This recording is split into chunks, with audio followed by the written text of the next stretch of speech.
Salut! Alors aujourd'hui, on va parler du brevet. Est-ce que c'est une bonne idée de breveter son idée, de breveter son projet et son produit?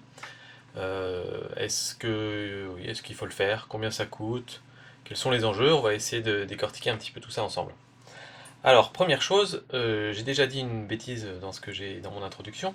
On ne peut pas breveter une idée. On peut breveter une innovation. Et une innovation, en fait, qu'est-ce que c'est? C'est une solution technique à un problème existant et c'est une solution nouvelle qui n'a jamais été ou utilisée sur un produit existant ou communiquée. C'est-à-dire que même si vous avez une innovation et que vous en avez fait part à tous vos clients ou que vous avez une parution dans un magazine ou quelque chose comme ça, ce n'est plus brevetable parce que ça a déjà été divulgué au grand public. Donc ça c'est pour remettre un petit peu les choses dans leur cadre. Alors aujourd'hui, est-ce que c'est intéressant de breveter je sais pas, je vais vous donner mon avis personnel. Euh, je pense que ça peut être intéressant, mais d'y aller vraiment, je veux dire, de faire un brevet pour dire d'avoir un brevet, et pas forcément pour le faire à fond. Parce qu'en fait, un brevet, dans les faits, ça coûte pas très cher. C'est-à-dire que la demande de dépôt de brevet, je vais peut-être pas dire les prix exacts, mais c'est aux alentours de 25 euros. Donc ça, c'est pour déposer votre brevet à l'INPI, à l'Institut national de propriété industrielle. Ensuite, il y a ce qui est effectué, ce qu'on appelle une étude de recherche, c'est-à-dire qu'il y a une personne de l'INPI qui va aller regarder dans toute la base de brevets existante pour voir si votre brevet entre en concurrence avec un autre, s'il est valide, si on peut l'accepter, etc. Et ça dure quelques mois, 5-6 mois je crois, au minimum. Et cette phase-là coûte aux alentours de 400 euros. Et donc si jamais vous passez ces deux stades-là, donc si votre brevet est rédigé correctement et qu'a priori c'est novateur et qu'en plus il passe le stade de l'étude de recherche, votre brevet sera publié et vous serez officiellement propriétaire d'un brevet. Donc 425 euros, c'est quand même pas énorme. Après ça dépend de la taille de votre boîte. Moi pour ma petite boîte c'est quand même beaucoup pour l'instant, mais comme on a tout un tas d'innovations sur le produit qu'on va sortir, je me demande si ce serait pas une bonne idée quand même d'en breveter quelques-unes. Maintenant, quels sont les enjeux de... Alors oui, pardon, on a parlé des coûts théoriques. Maintenant, on va parler des coûts réels. Si vous voulez déposer un brevet correctement, le plus souvent, il faut faire appel à un cabinet de conseil en propriété industrielle qui vont vous aider pour la rédaction du brevet. Parce que rédiger un brevet, ça s'improvise pas comme ça. Euh, j'ai personnellement rédigé un brevet avec des collègues quand on était en école d'ingénieur. On s'est inspiré des autres brevets, etc. Mais même en le relisant maintenant quelques années après, je peux mettre tout de suite le doigt sur les failles du brevet pour savoir je sais qu'on ne l'avait pas rédigé correctement. Et probablement que si j'en rédigeais un nouveau aujourd'hui, je referais encore des erreurs. Et c'est des erreurs qui peuvent coûter cher parce que globalement, même si votre brevet est accepté, bah, vos concurrents vont pouvoir exploiter ces failles pour finalement faire à peu près le même produit que le vôtre, la même innovation, mais sans être inquiété par la justice. Donc ensuite, on en arrive. Alors, pardon, j'ai du mal aujourd'hui. Les cabinets de conseil en propriété industrielle, pour rédiger un brevet basique pour une petite entreprise, c'est typiquement aux alentours de 4 000 à 5 000 euros. Donc vous rajoutez ça, et ensuite, on a parlé que des coûts pour déposer un brevet en France. Déposer un brevet en France, ça veut dire que votre innovation sera protégée. C'est-à-dire que des concurrents ne pourront pas vendre des produits similaires aux vôtres en France. Mais ils pourront tout à fait copier votre produit et le vendre aux États-Unis, en Chine, en Allemagne, où ils veulent.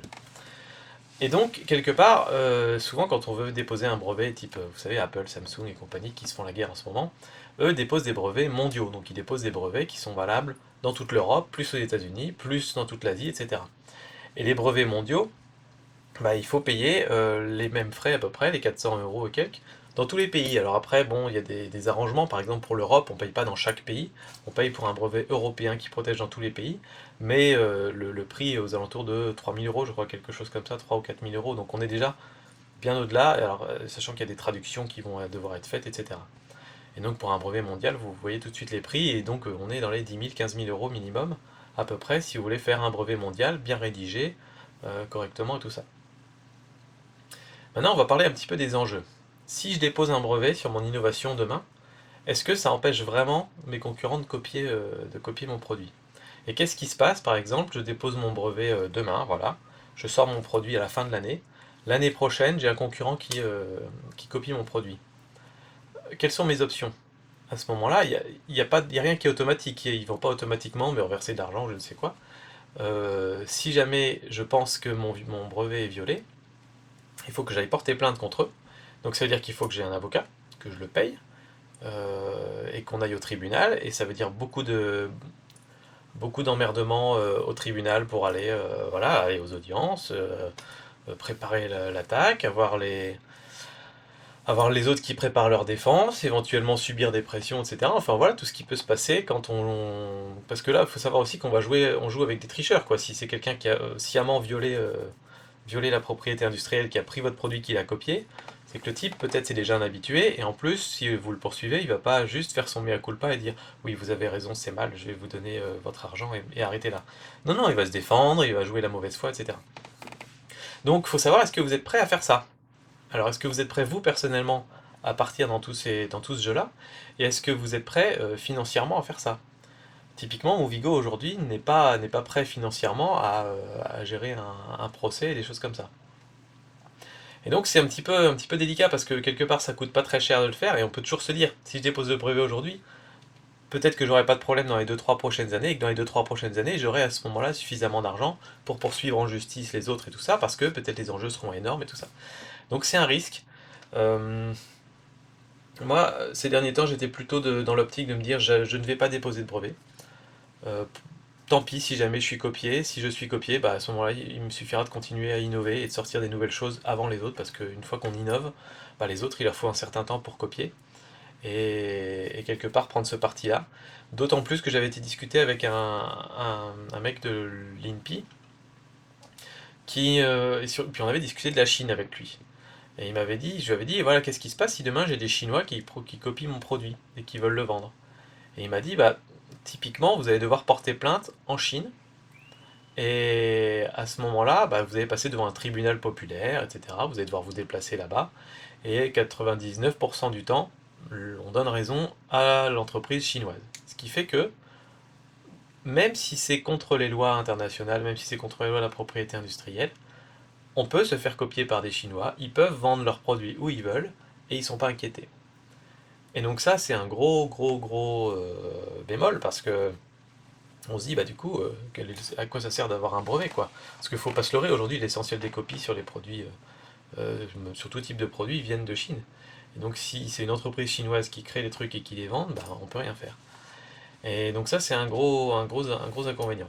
Donc à partir de cette position-là, je me suis dit, je ne vais pas faire le brevet professionnellement, en faisant rédiger par un cabinet, en le déposant dans le monde, etc.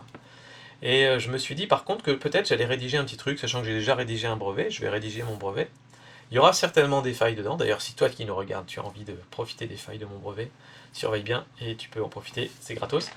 Il y aura certainement des failles dedans, mais on pourrait utiliser à ce moment-là le brevet comme argument marketing et dire qu'il y a une technologie brevetée sur notre produit. Et donc ça a un double impact, c'est-à-dire que ça a un impact sur le client qui va, d'un seul coup, votre produit va avoir une dimension technologique qu'il n'aurait pas eu s'il n'y avait pas la mention breveté ou brevet déposé. Entre parenthèses, je pense pas que dans l'esprit des gens, il y ait une grosse différence entre breveté et brevet déposé. Alors que brevet déposé, ça veut juste dire j'ai écrit le texte et je l'ai déposé à l'INPI. Donc ça veut même pas dire qu'il a été accepté le brevet. Donc vous pouvez éventuellement jouer là-dessus. Alors attention, je sais pas du tout si ce que je dis c'est réel ou pas. Il y a peut-être des lois très précises là-dessus. Hein. C'est assez à regarder. Donc ça c'est la première chose, l'intérêt, comment dire, l'argument commercial vis-à-vis des clients. Deuxième chose, je pense que vis-à-vis des concurrents, sur un marché où les concurrents sont des petites entreprises qui sont pas forcément très, très au jour des brevets, etc., qui vont pas aller lire votre brevet dans tout le détail pour repérer les failles et tout ça, de voir qu'il y a un brevet sur cette technologie fait que peut-être ça va les freiner et qu'ils vont se dire, ok, on va essayer de faire la même chose qu'eux parce que c'est une bonne idée, c'est un bon produit, mais on va essayer de faire différemment parce qu'ils ont déposé un brevet. Et donc, ça peut être un petit frein pendant quelques temps pour les concurrents, et c'est toujours ça de prix, quoi. Sachant qu'un dépôt de brevet, comme je vous disais, c'est 25 €, que si c'est bien fait, vous faites l'étude de recherche, c'est 400 €. Donc finalement, je pense que ça se récupère ensuite sur les ventes des produits et sur l'avantage concurrentiel que vous prenez. Donc voilà un petit peu mon analyse sur les brevets aujourd'hui. Là, encore une fois, comme d'habitude, je vous parle du point de vue d'une toute petite entreprise. Il y a une petite start-up qui démarre. Évidemment, dans les grands groupes, c'est tout à fait différent, mais voilà, c'était mon petit point de vue. Dites-moi un peu ce que vous en pensez. Est-ce que vous avez déposé un brevet? Est-ce que vous pensez le faire? On pourrait parler des marques aussi, tout aussi bien.